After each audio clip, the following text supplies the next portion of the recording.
Welcome to this episode of Wiki Walks, a short podcast devoted to some of the more intriguing and, who knew, articles that you can run across in the weird world of Wikipedia. I'm your host, Chris Grismer. I often get asked about how I come up with different topics, and the disappointing answer is that they're almost always found through utter random happenstance. For example, I was bored watching YouTube clips from the outstanding HBO miniseries on John Adams. There was a scene with Ben Franklin, and I decided to just look him up on the Wikipedia there and see where he grew up, kind of learn more about his early life. Not because I wanted to do an episode about it, I was actually just curious. However, when I typed in Ben Franklin into the search bar in the Wikipedia app, the first thing that popped up was not Ben Franklin, but rather the Ben Franklin effect. I had no idea what that was. So I read the article, and it was actually very interesting. So much so that I've decided to do an episode about it today. So, there you go. That's my process. Ben Franklin was one of 17 children, so becoming an educated scientist, gentleman, scholar, entrepreneur, and a renowned man of significant political power was highly unlikely. So, to make up for these unfavorable logistics, Benjamin had to learn to play the game of personal politics and subtle persuasion. It was an art. He was a talker and a schemer. He could sell ice to Eskimos if given the opportunity. By his later years, when helping shape young America's new form, he had developed and stored a veritable treasure trove of conversational weapons, one of which was the Ben Franklin effect, a tool that is as useful now as it was in 1776, and every bit as counterintuitive. You see, as a young man, Franklin was part of a think tank of sorts called the Junto.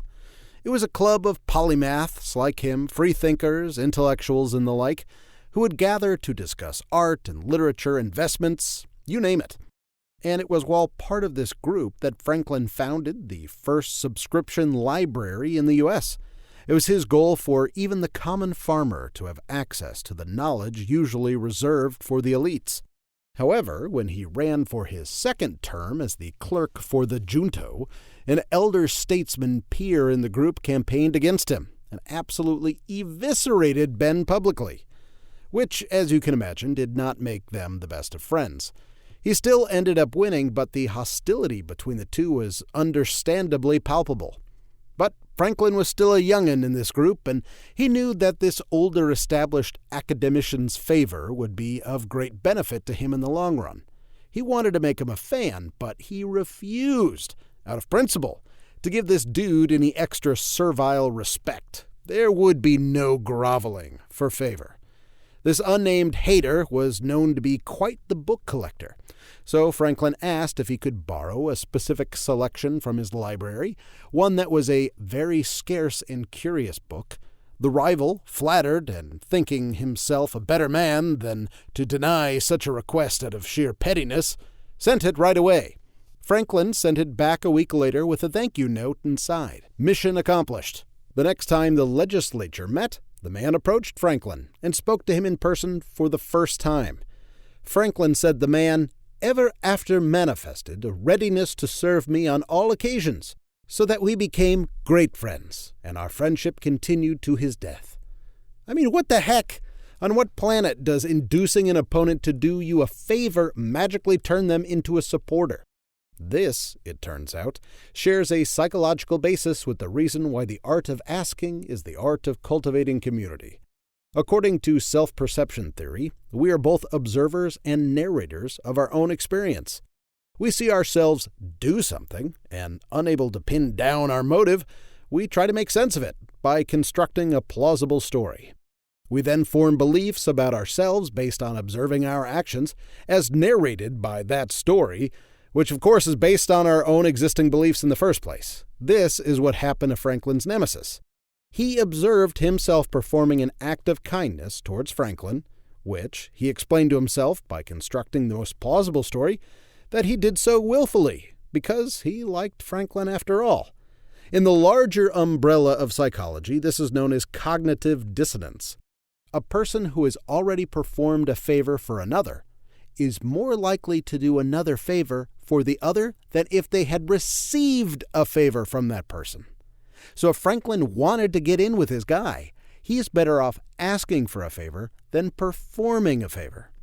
People reason that they help others because they like them, even if they do not, because their minds struggle to maintain logical consistency between their actions and perceptions. And Ben figured this out around 1730 and rode that wave until the very end, asking much of those around and collecting more and more friends and loyal confidants along the way.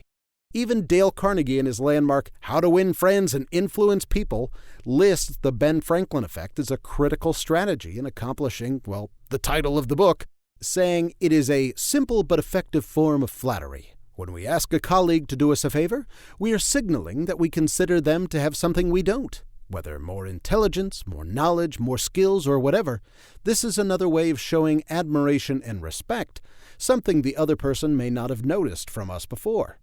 This immediately raises their opinion of us and makes them more willing to help us, again, both because they enjoy the admiration and have genuinely started to like us. Although, oddly enough, the converse of this can be used. I realize I'm about to get in the weeds a little bit on this topic, but I thought this was super interesting and worth mentioning. The opposite of this is also true, namely that we come to hate a person whom we did wrong to. We dehumanize them to justify the bad things we did to them. It has been suggested that if soldiers who have killed enemy servicemen in combat situations later come to hate them, it is because this psychological maneuver helps to decrease the dissonance of killing. Such a phenomenon might also explain long-standing grudges like the Hatfields versus the McCoys or vendetta situations. Once we start, we may not be able to stop and engage in behavior we would normally never allow. Jailers come to look down on inmates. Camp guards come to dehumanize their captives. Soldiers create derogatory terms for their enemies. It's difficult to hurt someone you admire. It's even more difficult to kill a fellow human being. But seeing the casualties you create as something less than you, something deserving of damage, makes it possible to continue seeing yourself as good and honest. To continue being sane, really. How else could you rationalize it? Kurt Vonnegut famously said, "We are what we pretend to be, so we must be careful about what we pretend to be." I thought that made sense. I would have never realized it was just the other side of the same cognitive dissonance coin that gave rise to Ben Franklin and 300 years of good salesmanship tactics. Whew, all right, we made it. There you go. So there you have it. I hope in your life the next time you take out your wallet and look at a crisp hundo with a picture of Ben Franklin on it, you do me a favor and send that sucker over this way. I promise we'll be much better friends if you do.